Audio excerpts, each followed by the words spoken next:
right. Good afternoon, everybody.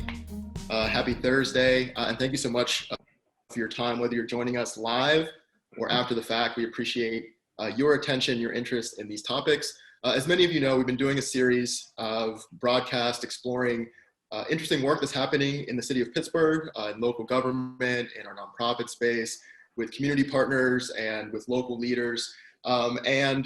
As far as the My Brother's Keeper work goes, we have this theme of wellness this year. And since we're joining Mayor Peduto's office to work on the initiative, we've really tried to lean into the intersections that the work presents. And we've done that with the Office of Equity, but we also do it with partners. So today I'm really excited because we have a cool opportunity to hear from some of my favorite people, some of my favorite organizations in the city about some cool work that they've been up to, how it's come to be, and what the future looks like. And then also some cool opportunities coming up this spring and summer for families and young people and just neighbors in general to take advantage of as we're all coming out of COVID and trying to get back to a bit of normalcy. So without further ado, I'm going to jump into a round of introductions, let them introduce themselves, and then we'll jump right into the exciting work that they do. My friends, thank you so much for taking the time. If you would, just your name and how you would like to introduce yourself, however that is, for your organization, and we'll start with Marcus. Yeah, hello everyone. Marcus. I'm the Director of Diversity, Equity, and Inclusion for Venture Outdoors. Pronouns are going to be he and him. It's a pleasure to be in this space with everyone. Look forward to the conversation we're going to have. Thank you, Marcus. Maria. Hi, my name is Maria Rose, and I work at Ascend Climbing in the South Side in Pittsburgh. I use she, her pronouns, and I'm the Director of Equity and Outreach. Thank you, Maria. And Joanna. Hi, I'm Joanna Lemmon. I work for the Student Conservation Organization, Student Conservation Association, and my role is Community Program Manager and she, her pronouns. Terrific. And we have an ASL interpreter, Amy, with us today. We appreciate her time. Thanks so much for being here. All right, Marcus, I want to start with you, man. If you would, could you tell us a little bit about Venture Outdoors and what that organization's history is and what you all do? Yeah, sure thing. So Venture Outdoors, we've been here in Pittsburgh servicing Southwestern PA for 20 years. This is our 20-year anniversary. Hurrah, we made it. We've really been a hub for outdoor recreation, really offering seasonal modalities, whether that be hiking or biking or even snowshoeing in the winter and fishing and whatnot, and really trying to make that accessible to as many people as possible. So we do that through multiple different avenues as well. So we also have Kayak Pittsburgh under our umbrella as a service offerer. So you really see us doing a lot of different things, whether that be biking the trails or kayaking on any of the three rivers. We really try to make sure that it's different avenues to see the city. So. Thank you so much. And you're someone that I've met relatively recently, but your role is a relatively new one. Can you talk about how it came about and what you all focus on? Yeah, sure thing. So my role has really evolved through a lot of different behind the scenes work for me personally. So my personal story is a little bit different. I'm not from Pittsburgh, Pennsylvania, originally from North Carolina. I relocated here about 3 years ago. And I've been in the outdoor industry for the longest of time, ever since I graduated college. And I moved here with the expectation to be able to use my knowledge of the industry on a more grassroots level. So I've been with Venture Outdoors and engaged in multiple different avenues, whether that be managing college programs to managing Kayak Pittsburgh to what I'm doing now. But my emphasis has always been on making sure people like myself, visually that look like me, have the right and the access to be in positions that I'm in, and making sure that we're all starting with an emphasis on equality for that. So doing that work behind the scenes has really led me to where I am now, managing diversity, equity, and inclusion initiatives for Venture Outdoors, but also managing the Outdoor Inclusion Coalition, which is really near and dear to me, and I'm sure everyone that's in the room today. So. Yeah, so you mentioned this idea of representation, and certainly with this broadcast and my role in the Office of Equity, we talk a lot about these terms. Can you talk a little bit about what the concept of equity means to you and to Venture? And then can you tell us about how the Outdoor Inclusion Coalition really came to be? Because it's a cool story of organizations kind of coming to the table, as I understand it. Yeah, absolutely. So equality to me, and especially in the realm of outdoor recreation, is equality of opportunity and access, spanning through everyone starting at different positions when it comes to outdoor recreation, and that's of no fault of their own. They could be in a location that is landlocked. They could be in a location that is blight or specific away from a green access area. So there's a lot of considerations to that. Equality needs to be something top of mind with making sure that these communities and really everyone has access to a localized green space and has the right for access and connection to these places as well. So through the Outdoor Inclusion Coalition, it's a very near and dear conversation, because I think everyone that has interest in this participating in the Outdoor Inclusion Coalition recognizes that historically here in Pittsburgh, we have had a lack of intention on making sure that people of color, especially recreationally and professionally, are included in the conversations to shape communities, to shape neighborhoods, and to shape the future for the next generation. So roughly 50 to 55 organizations are coming together at this point, spanning from community members to for-profits to nonprofits to even governmental, to make sure that we're appropriately addressing these things, not from the top up, but really from the bottom to the top, making sure that community members are represented and hearing their voices appropriately. The next generation is appropriately represented, because we're not shaping for them. They should be shaping for us, because they're going to be the next leaders of outdoor recreation. So making sure that we're doing this very intentionally to make sure, equity is top of mind for people that want to get outside and really bask in what Pittsburgh has to offer, whether that be waterways or even the Gap Trail, all of the access points that we're all on the call to conversate about. So really excited about that opportunity. Just want to ask a couple questions, or get into a little bit of specifics. Who was a part of the initial steering committee for the Outdoor Inclusion Coalition? And then how have you gone about doing outreach to invite people to the table? I think it's always interesting to hear how folks in the nonprofit space navigate. And for those that aren't familiar, I think it's a great story of how connected we all can be, when the approach is right. So who started all of this, and then how did you go from there? Yeah, for sure. So originally, when the timeline wise, I started this conversation with just individuals, really day one when I moved here, but it progressed really quickly. Individuals from Parks Conservancy and Grow Pittsburgh and Carnegie Museum of Natural History are on the advisory committee, including Bike Pittsburgh as well. Mm-hmm. But authentically, the conversations were really about what is your experience within the outdoor industry. And I put kind of air quotes around that because it spans, and the intersectionality is so coupled, specifically conservation work to stewardship to green infrastructure to recreation. That's kind of the core pieces, but we also need to understand the intersections between recreation and how youth providers intersect within recreation. From a nonprofit standpoint, there are a lot of providers that are in the area that do after school care. They might not think of themselves as green recreators, but they're entering into green spaces and really trying to reap the benefits of that. We want to make sure that's successful as well. So conversation-wise was really authentic of just, how do you feel? What did you experience when you came into the industry, and what do you want to see changed? And as you could imagine, kind of receiving that feedback, the groundswell really starts to happen. A lot of individuals are talking with peers within their own network, or people that work with them directly, and saying like, hey, there's a movement here. Like, people should get engaged, and people kind of at that point come running to conversate and really engage in this process. So I think it's authentic, it's very communal sense, and it's also very individualistic as well, because I want to make sure that everyone's account, their experience is represented appropriately, because through that's the engagement process to make change.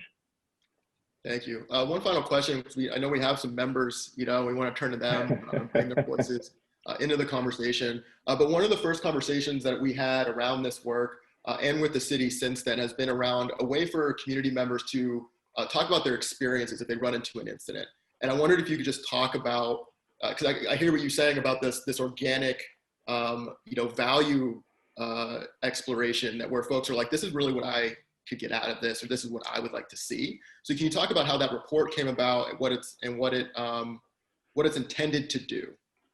Yeah, for sure. So what Josiah is speaking on is specifically an inclusionary incident report, which is what we're working on at the moment. So I think it's very intentional for us to understand the prevalence of exclusion in green spaces. If we don't have a baseline, we can't make change because we're just pulling strings from the air. When you have something that you can build upon based off of fact, information, and stuff that I can readily show you, I think that's when change can happen. So to go into more detail, the inclusionary incident report is focused around accounting for de-identified information based off of level of exclusion. So say there's a racial incident on a trail similar to Christian Cooper in New York, and he was birding, and there was an incident based off of racial profiling and multiple other scenarios there. We want to be able to account for that and be able to make sure that we're tracking the prevalence of this and hopefully make infrastructure change and policy change to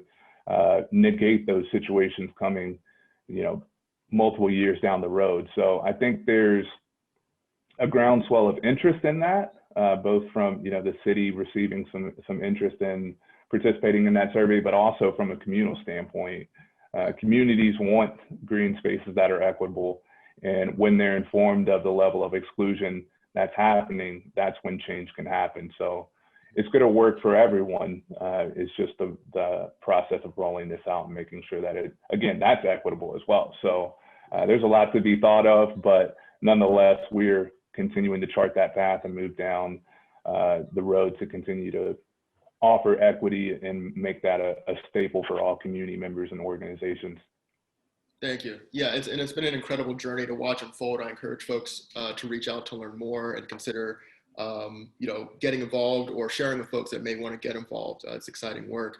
Maria, I'd like to turn to you. Thank you so much for taking the time to be here with us. If you wouldn't mind, could you talk a little bit about Ascend and how that place came to be and what your role is within it? Sure. So Ascend Climbing, like I said, in the South Side is a climbing gym that started about 4 years ago. We actually just had our 4th anniversary. And we're an indoor climbing gym, but we have a lot of programming that involves going outdoors into outdoor spaces, climbing. We also have a lot of yoga and fitness programs. And over the next 2 years, we anticipate that hopefully we'll be building a lot, or at least a few more gyms in the area so that we can make climbing more accessible to people in different locations. And as all of that growth and the conversations have occurred within Ascend, I think more and more it's become important to the entire leadership team here to develop a community-oriented sort of angle to the programming that we have, to the space that we operate, and ensuring that this is a community center for people who are interested in just being physically active in general or getting involved in the spaces that they're in. My role at Ascend was not originally, as I'm sure many people here can relate to, specifically around equity. I actually am a route setter at the gym and have been a youth coach as well. When I first came to Pittsburgh and before I started working here, I had come from being abroad, basically, where I'd sort of gotten into climbing and seeing people who looked like me. I started climbing in Thailand and got here, and climbing in the US is a predominantly and historically white sport. And so I wanted just to see more people who looked like me, more people who just, BIPOC communities in general climbing together. And so we started this Climbers of Color group called MC1R, which stands for Many Colors, One Route. MC1R is also the gene that codes for melanin. We have a lot of doctors in this community, so it's quite nerdy. So that club grew and eventually kind of gave way to a few other clubs starting, Queer Scouts, which is a club that we have for our queer community, and a club named Women on Walls, which is for our femme, trans women community. Then last summer, as more conversations were happening around Black Lives Matter and George Floyd, and within the community at Ascend, it became increasingly important that this was something we felt we had, even with just the little bit of space we had, wanted to do as much as we could to address it. So being part of the leadership team already and leading this Climbers of Color group, my role kind of transitioned into more of this equity and outreach department. And my experience and background has been studying a lot of environmental justice in college and working in several nonprofits at varying scales abroad and here in Pittsburgh. And so I think that work translated really well to shaping what this program was going to be.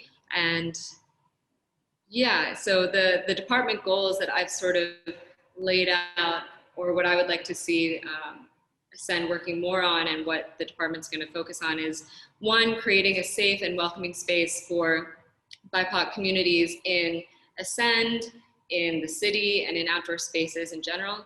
And this, of course, evolves into just working more with marginalized communities at large. But right now, you know, the conversation is focused on BIPOC communities, Black communities in particular. So that's what I'm speaking to at the moment. Supporting BIPOC, Black communities to reclaim a sense of ownership in outdoor spaces, and working with a lot of other organizations to build that sense of ownership. And then the third is kind of strengthening our internal operations as much as possible, so that we can work with other climbing gyms in this industry to be an example for, hopefully, how to do this kind of work and just share that information out. Well, thank you so much. I'm curious what you would share about, you know, how these affinity sessions been received, and what's the experience been like. I had the privilege of being a part of an early on conversation where you all were just considering, you know, one of these first groups, right? Does it make sense to create a space? Will it be inclusionary? Will it feel exclusionary? And, you know, trying to seek this balance of holding space for people, honoring their identities, but also being inclusive, right? And that's not necessarily an easy balance to strike when you're first starting out with something. So what's the experience been like since? And then, you know, how have folks reacted to these, you know, to these groups? Yeah, thank you for that question. I have been thinking about this a lot recently. I'll explain in a moment a little bit about how the affinity sessions in particular started. But first, I just want to say that my approach to learning about this kind of work, because of course, like, learning about equity and these conversations takes a lot of, you know, education and background, and is hard for people. So it's not always a very immediate, you know, obviously, like, excited reception for some people for these conversations. But I think learning occurs best when there is a combination of discomfort and then comfort. So learning something new obviously forces you out of your comfort zone and makes, you know, challenges, current beliefs you may have, exposes you to something new. And it can be hard to sit with that when it just stops there. So for me, the important part is ensuring that people have that access to those sometimes difficult conversations, and then it comes together again in another space where you can help people internalize that information, sit with it more comfortably, figure out how they can relate to it. And I think that combination is where those conversations occur best. So our approach to the affinity sessions has, let me say that again. Our approach to the affinity sessions has been to ensure that they exist within a wider network of other programming that we have. Mm-hmm. So affinity sessions, just to explain that here and now early, is Ascend, because of COVID, switched to a reservation-based system. So to come climb, you put in a reservation just so we have, like, meet the capacity we have. That enabled us actually quite well to start these affinity sessions. So twice a month, the first Saturday of the month, of each month, 6 to 8 p.m., we have a BIPOC affinity session. So it's intended just for that community. And then the third Saturday of every month, we have another climbing session dedicated to our queer, femme, trans women community, so just them. I personally think they've been great. I've had a lot of fun going. What's important, I think, about the affinity sessions is that they exist in this larger picture of access. So, of course, the barriers to all of these different activities, not just climbing, but recreation in general, isn't just financial barriers, right? A lot of it is cultural, what people may have been exposed to when they were younger. A lot of it is sometimes stigmas or the way when certain communities go outside, if they have a certain reception that's unwelcoming, that doesn't really encourage further engagement. And that's been seen, like there's long histories of the way different communities have been treated in national parks. There's long histories of the way like Black communities have been treated even in something as simple as pools, and like how Black people and white people weren't supposed to go to the same pools. So anyways, all to say there's this long history of discrimination in outdoor spaces. So our approach to improving access, because the goal here was to improve safe and equitable access to climbing in outdoor spaces, was to piece out the way people use the gym. So initially, I think we had thought to create good access was maybe to have a sliding scale of financial options so people could afford a membership. But of course, wanting a membership in the first place means you've already had access to climbing, already kind of want to pay money to be here, and that's not where everybody is. So instead, we decided to think about how people want to come. So for first-time climbers or people who maybe want to start climbing but aren't really sure, we have this program now where we have 5 complimentary day passes every day. So you can just go online, log on, and claim one of those day passes, like no questions asked. That way, you get to try climbing without much of that financial burden and see what it's like. Then we have supported membership. So we have the membership at a 50 and 70% discount, and that's intended again for people who are experiencing financial hardship. Obviously that can look like a lot of different people. Who we have in mind are vulnerable communities in general, historically marginalized communities, so often BIPOC communities. And then we have the affinity sessions, and the goal with that was to create spaces where people could come climb with people who looked like them without feeling necessarily the external pressure from basically like being watched as you're climbing. It can be a very vulnerable feeling to fall constantly over and over and over. And so having a space that very intentionally celebrates and includes these communities is where we wanted to go with it. Now, you were asking about how the reception has been, and it's been mostly really, really great. Of course, I think there's some tension and, like I said earlier, discomfort of what it means to feel like that's like a session is being taken away from you, like if it's intended for these people and it's not for others. And I could go for a long time into that whole conversation. I won't, but suffice to say, the space is intended for these communities, and at the same time to create that sense of comfort where people can come together and again engage in conversation. We have our community advisory board, and they have monthly sessions at the end of every month where we have much broader, bigger conversations about issues in the community, ranging from Black History Month to gender equity, to environmental justice, to a wide variety of things. And we have the clubs where anybody is welcome to come support those communities.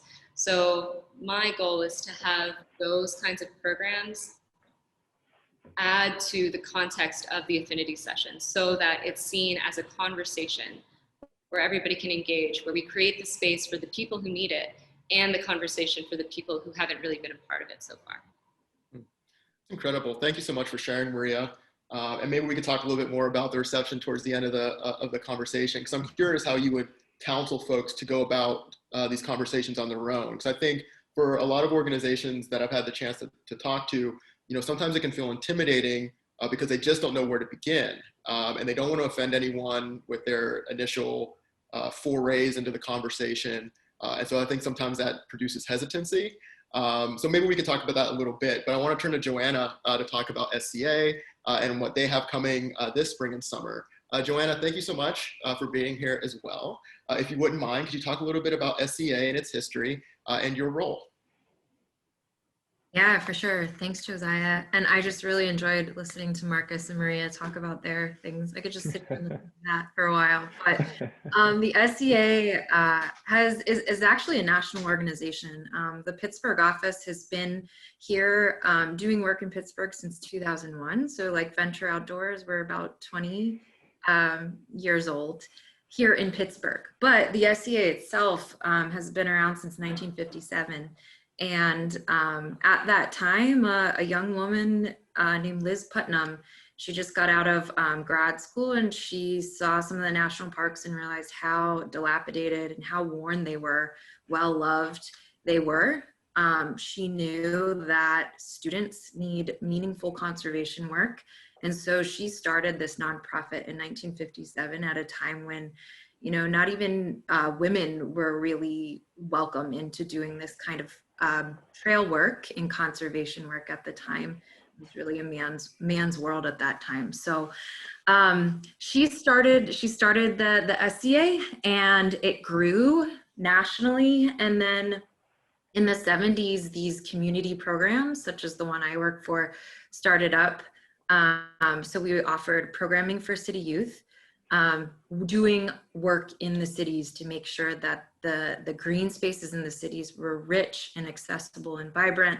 And so we partner with landowners and land managers to make sure that we can be the workforce of young people and older people, to make sure that these spaces stay preserved and conserved. So our mission is to build the next generation of conservation leaders and to inspire lifelong stewardship of the environment and communities. So we do this by, like I said, we're the workforce. So we engage in my program, in the community program in Pittsburgh, we engage young people, high school students and young adults in hands-on service of the land. So that's what we do. We really focus on the human side of things. So the youth that we employ, making sure that they feel ownership of the projects they do, making sure that they grow in their confidence, and making sure that they feel like they are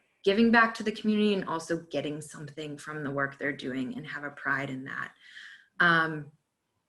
For our program, for the summer program, we've worked with Partner for Work, Learn and Earn, for many, many years to do a summer program. So we have 6 weeks where we employ up to 70 youth in the city of Pittsburgh. So they're either city kids or they're from Allegheny County, and they come on our cruise and they do the work in our parks with us, and we are able to pay them for it. And so, yeah, it's a good program to get people to know their parks. One, we try to employ youth very close in the parks, to very close to where they live, so that if they didn't know the parks before or the green spaces before, now they know them. Now they're working in them and they're contributing to them. And ideally, they're able to show other people in their community, other people in their families, those spaces that are available to them as well, right in their own neighborhoods. So that's kind of the community program in a nutshell. And SEA has lots of other programs. We have the PA Outdoor Corps, which a lot of the work that you see in our parks in PA, like the Allegheny National Forest, SEA does a ton of work there. And we're hiring young people to do crews in those areas. We also have a really cool internship program as well that places young people, usually college age, into some of our partner spaces like Phipps, and I think we've had some placed at the Western PA Conservancy and other places like that. So we have some cool programs going on, but mine is specifically with high school students working in 6 different locations this summer to conserve the green spaces and hopefully instill a confidence and a love of the environment and the young people that we work with. Wonderful. Can you share a little bit about the sites this summer? We had a recent meeting with one of your team members, and I was struck by the geographic diversity, so to speak, the distribution of sites all around the region. A couple of examples? Yeah, for sure. So one that we're really excited about this morning, I just got back from a tree planting with Tree Pittsburgh this morning at one of our sites at the Wilkins Primary School. And that site is in Wilkinsboro, Church Hill area. But what we're doing there is we're creating a nature trail. 2 years ago, the high school students from Woodland Hills put the trail in for the elementary school students. So we're going back, we're refreshing the trail. We're putting in a pollinator garden. We're getting a lot of great folks together to donate to put in a pollinator garden. Tree Pittsburgh just put in the trees today with us. And so the kids will learn about pollinator gardens. They'll put in the pollinator garden. We are helping to plan and design an outdoor classroom on the trail so that those elementary school kids can come down and enjoy the space, learn about science, learn about nature. And we're going to put off a spur-off trail there as well. So it should be really fun because it's the high school kids who are doing it, and they're doing it in service of the education of the elementary school kids. One other example, a new one that I'm excited about, is in Garfield. We're working on what the Bloomfield Garfield Corporation is calling the Green Zone. They're trying to essentially get a greenway put in, taking over and adopting vacant lots to make green space available to people who don't have a lot of green space in Bloomfield and Garfield. So SCA is going to spend 6 weeks again in our program helping to clear out invasive species. We're going to learn all about that. We're going to blaze some trail in there. We're going to plant native species, native trees, and put signage in so that the community can use that space that was otherwise unusable. So those are the two that I'm really excited about, but we love all of our park spaces and our partners that we work with. That's so wonderful. Thank you for sharing. I'm curious how you would share about what the concept of equity means to you in your work and for SCA, because, in hearing you share even just today, you have the beginning of the organization sounds like, gender equity, right? A woman taking it upon herself to create the kind of change in the world that she would like to see and create opportunity and space for others. And then, that's like the national roots. You have a local focus.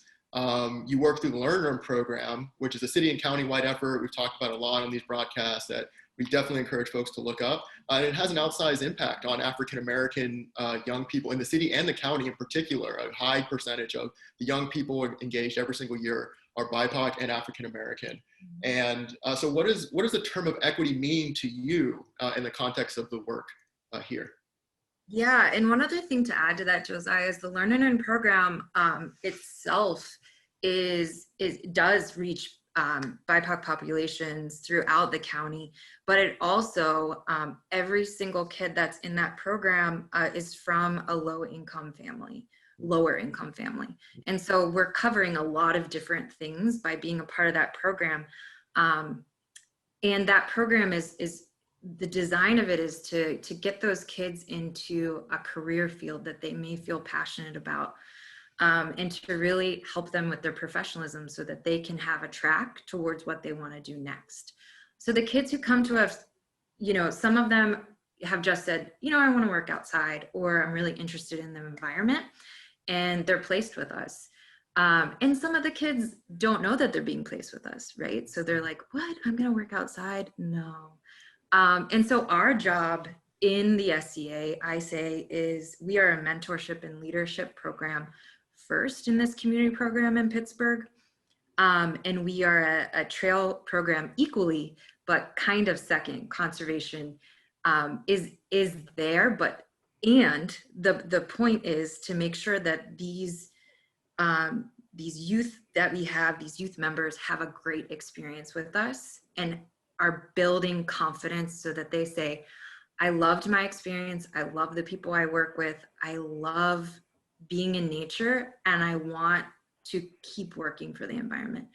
And I think that what's really special about being able to work with Learn and Earn as SCA is that, there is equity there. It's a lot of kids who otherwise maybe would have never heard about the Student Conservation Association. And so that's a huge responsibility for us to say, okay, they may not have heard of us, but now they're with us. Let's make them love this. And so that's kind of my like equity lens with this program is let's make them fall in love with nature if they didn't have that love before. If they did have that love before, let's make sure they have a job in this. If they can get a job in this, let's make sure they have skills so that they can go on to have a career. And let's make sure we connect them to FIPS and Western PA Conservancy and PPC and all these places. Make sure they have the connections into Marcus, right? Who's doing this amazing coalition. So we're trying to kind of do all of these things and make sure that these kids have channels to get into conservation and to care about this work. So thank you so much. And if folks wanted to learn more about these opportunities, where can they go? How would you encourage them to do that? Yeah, so our website, the SCA.org, you can go there, and Pittsburgh has its own dedicated page. Or you can also just email me directly. I'm pretty accessible, jlemon@thesca.org, which I can put in the chat. So those are two good ways to get in touch with all the opportunities that we have. Thank you. And Marcus, you have a paid work experience for young people coming up as well. Would you mind sharing a little bit about that and how it came to be? Yeah, sure thing. So we have, through the Outdoor Inclusion Coalition, a mentorship program. So it's a good segue hopping on with Joanna and then kind of explaining what's going on with the OIC.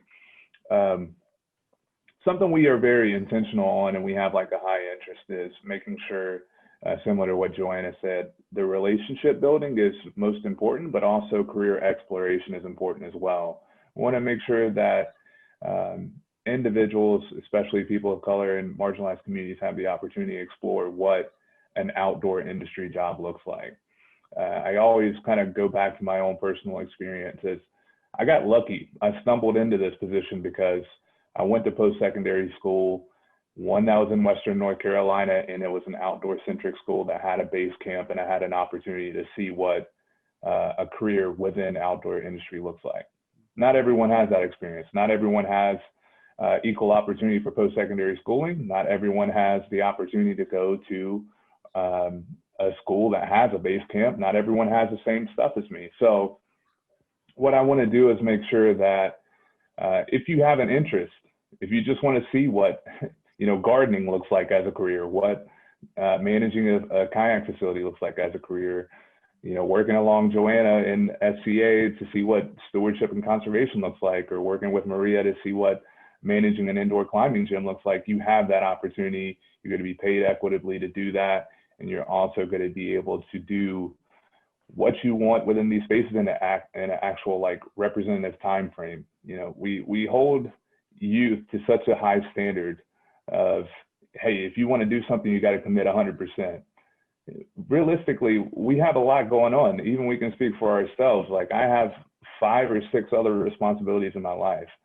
We need to be appropriate in actually making sure that structurally individuals can express themselves in a time frame and then have the opportunity to go on with their life and do whatever they have outside of a work responsibility. So we're limiting the opportunity to 24 hours a week and making sure that access both to and from work, or any barrier that is popping up within the circumstance, whether that be access ways, you don't have public transit, you don't have a car, whatever that might be, we're going to make sure that we're covering those fares appropriately. So this year we have 2 opportunities and there's only 2 this year, but next year for 2022, we do plan on, going tenfold and going up to 20 to even 30 opportunities. So keep a lookout for that. We have an application coming out late April, early May.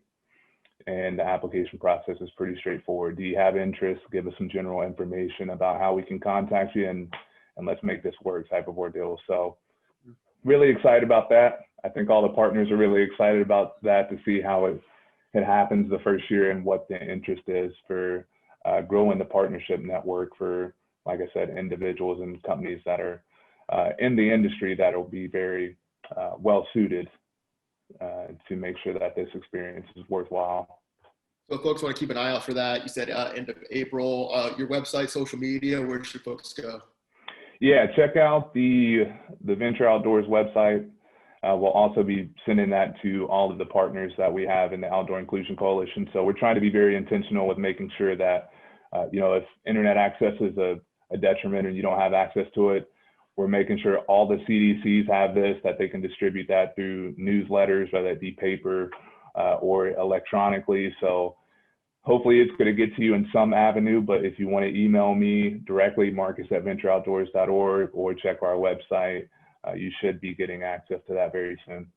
That's terrific, man. And you guys are also ramping up, coming into the spring and summer, folks coming back outdoors, safe opportunities for folks to get engaged.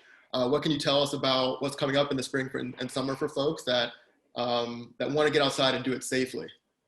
Yeah, for sure. So like I said at the top, this is our 20-year anniversary. So we're having this it's called Big Day Out. I'm not from Pennsylvania, so I'm like, I don't know how to say this appropriately. I'm from the South, so like we out here type of ordeal. But nonetheless, we're having a event called Big Day Out, and essentially we're putting together 30 plus outdoor activities in a time frame leading up to June, where you can experience multiple different outdoor recreation activities. So again, anything from biking to kayaking the rivers, and partnering with other organizations to make sure that these are equitably placed. So it's all going to culminate with a final get together where we have just a celebration of, venture outdoors, but also outdoor recreation, and where we're visioning outdoor recreation in terms of access and equality. So that's one thing. We also have summer camps coming up for youth. We have a few spots still available. Those are filling up rather quickly, but you're going to be learning some outdoor skills, also having some fun activities in terms of outdoor recreation. So those are the big things that are coming up for us. We also hold our Trianglers event as well over the summer. So on the North Shore, you can come on down and fish for free every Wednesday over the summer. It's normally a huge event just because, again, it's a good lunch break opportunity. And if you've ever seen a youth or a young adult catch a fish for the first time, it's a lot of fun. It's definitely camera worthy. So that's what we have going on. You can check those out. Again, you can visit the website on our activities calendar on ventureoutdoors.org and stay up to date with what we got going on. So, thank you. And Maria, upcoming stuff. You mentioned that the affinity sessions are happening regularly, so folks could be on the lookout for that. What about Ascend in general? What's the spring and summer looking like for you guys? Yeah, so like you said, the affinity sessions are twice a month, and we have the community advisory board events, which are at the end of every month. We also have some summer camps going on, so definitely plenty of space to still sign up and register. That's for youth to come climb inside, and there's different kinds of programming that we have in here. We also have an outdoor guiding program, so lots of different trips going out to different areas around Southwest Pennsylvania. So all of these are, I'm pretty sure all of these are on ropes, but we go out to McConnell's Mill, we go out to Seneca, we go out to different places to just get outside. And another thing I'll say too is, as part of this whole initiative, access initiatives that we have going on, we also have an equity and outreach fund. So we've had different donations come in to Ascend in general, and we wanted to house it in this fund under the Equity and Outreach Department.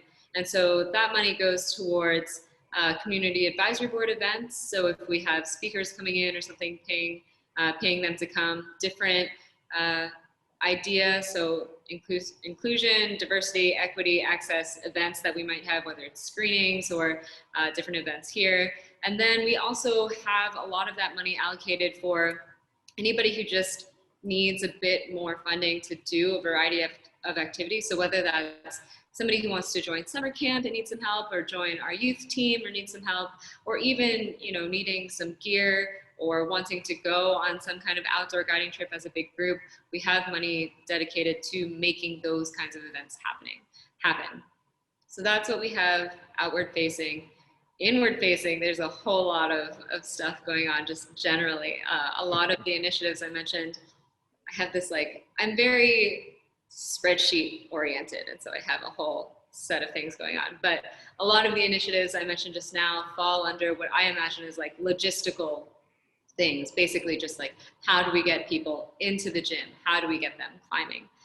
But then there's also other things we're working on under sort of a transformative lens. So how do we get people becoming route setters in the gym? Or how could we develop a transportation system that at some point would either maybe be able to get people from communities that aren't close to the south side or to the other gyms that we might have and ferry that around. And then inclusion as a third sort of set of activities, which falls under our community advisory board, getting people involved in there to be on this panel, basically, our board, you know, leading conversations and representing the community in the gym. So lots of different ways to get involved at Ascend, which is really fun. Very fun. Thank you so much. All right, my friends, we've been talking for almost an hour here. I'd like to open it up to everybody just to kind of talk about any final encouragements you have for folks that are thinking about their own sense of wellness. You know, we're kind of maybe light at the end of the tunnel vibes with COVID. I know there's a lot of people very excited to kind of get out and about again, to get involved, to re-explore a sense of community, to just be outside. So I'm wondering what you three might say, in terms of encouragements for folks that are considering that for themselves, and what this kind of return to a new normal, so to speak, looks like. Anybody? Yeah, I mean, I can start here if need be. There's always just like a phrase that kind of comes to my mind, and I kind of close out with this on all of the meetings that I'm in, is life is a series of moments, and moments pass. And I use that really personally as like a sign of encouragement and also a challenge statement. So obviously, within the grand scheme, we all know that diversity, equity, and inclusion is really a long race here, and it's going to be very tiring, and it's going to be very difficult. And I say that again, referencing the statement that I said. It's going to be tough days, and it's going to be moments where you're like, man, I don't know if I can continue doing this. But I always say that it's important for that level of honesty with yourself and honesty with your friends. There's a moment where I need to pass the baton, and there's a moment where I need to close my laptop and rest. So I kind of close out in saying that, like, we're all in this space, and we all really recognize the importance of what we're doing and the work that has yet to come and is going to come for us. But don't be afraid to close the laptop for a second. Don't be afraid to take that walk outside, you know, go bike for a little bit, put on your headphones and play music, because there's always going to be that time when you need to open the laptop back up and do some work. So I'm here for that. I'm here for everyone that's on the call, and I'm here for the community that's listening as well, to offer that encouragement and that solitude and allyship and that work. Thank you so much. Anyone else? And Maria, I'm also wondering, back to the point we talked about, you know, earlier, not to throw another question at you, but if an organization is listening and they're thinking about, you know, how do we go about starting these conversations internally ourselves? You know, how would you encourage them? I'm curious about. Yeah, I'd be happy to speak to that. But also, Joanna, I didn't know if there was anything you wanted to throw in for that last question real quick. Go for it, Maria. Yeah, well, I'm gonna answer both your questions together. Thank you. One, you're asking about COVID, and I was really excited about this conversation just because I think I felt, at least during quarantine, that I was more appreciative of just the ability to go outside and find rest there more than ever. And so I think this conversation around equity and the outdoors and how the two are combined and how the two are combined in a moment of COVID is just trying to increase that access to as many people as possible to get to go outside and find that challenge and the confidence and the connection to one's body and one's community and one's space, which is kind of how I relate to climbing. The question about how I might encourage other organizations to start this kind of work is a question that I've personally dealt with and personally been asked, which is kind of just like, you're a climbing gym, why? Like, why are you doing all these different things? Like, is this outside of your lane? And I think my answer to that is discrimination and the issues that we're talking about with inequity aren't a faraway thing. And justice isn't just a political thing. It's a thing that touches all of our lives and is present in all of the different aspects that we do in our daily routines. And so that's why I think it's not more important, but often I think underlooked to see how those issues play out in things like outdoor spaces or climbing gyms. So for me, it's important for us to do as much as we can for our community, because the work that is required to do anything around equity and justice, you have to start with your community. You have to start with where you know and who you know and what you know, and build out from there. So that's my approach to this work, has just been, how can we make decisions that are community oriented? What can we do to listen to the people who might not always have the microphone or be in a position or a conversation like this, and recognizing very much so, I guess, that there's no perfect way to start this kind of work at all, and mistakes will be made. And I think the important thing is to own up to those mistakes, take ownership of them, apologize, take feedback, get better. But I think also I'd rather, and I think Ascend would rather, err on the side of action, err on the side of choosing to do something rather than not. That's terrific. Thank you so much. Joanna, any final encouragements for folks on their wellness journey, or any reactions that you have to what you've heard?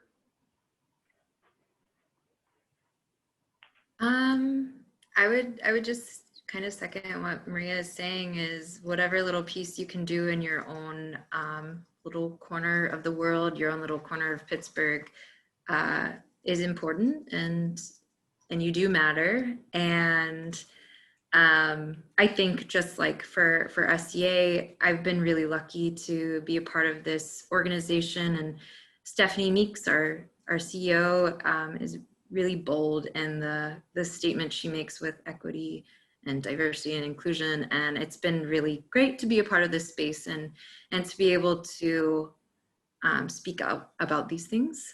But on a wellness journey, I would say what Marcus said, like, just put on a pair of shoes and go outside. And I would say the other thing is, as people start to take their masks down when it's becoming safer, start to talk to people again. I think that's the thing that I've noticed, people looking up more, and trying to make connections more and talk more to each other. So that feels really good as we're moving into this, hopefully this safer zone of the pandemic, to be able to talk to people and put on a pair of shoes and say hi to people outside. So thank you so much. What a wonderful note to end the conversation on.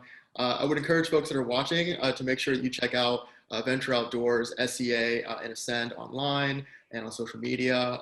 Feel free to reach out to our panelists, so to speak, directly as well. As you can tell, they're great champions for this work and their organizations. We're lucky to have them around. And I just also want to echo the encouragements on each person's wellness journey.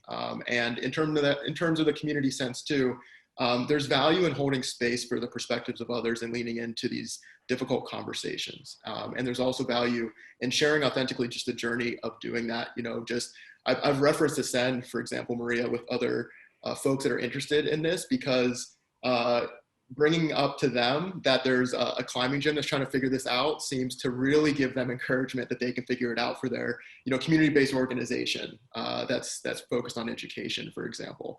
And just the idea that there wasn't a prescriptive sense on how this would go, but it was the right thing to do, so you just started, has been, I think, illuminating for a lot of folks. So just want to end with those notes of encouragement to people. These terms can seem esoteric and ambiguous and buzzwordy, and indeed they are. But when you start to engage with your neighbors and the people in your life around them, you're going to get very practical very quick because of people's identities and how these lenses of gender and race show up in each other's lives and through systems is what we're talking about at the end of the day, even with these buzzwords. So anyways, please stay on the lookout for further broadcasts from the mayor's office and from MBK, exploring these intersections and trying to uplift interesting and inspiring community voices. And in the meantime, please take the very best care of yourself and those in your lives, and we'll see you next time.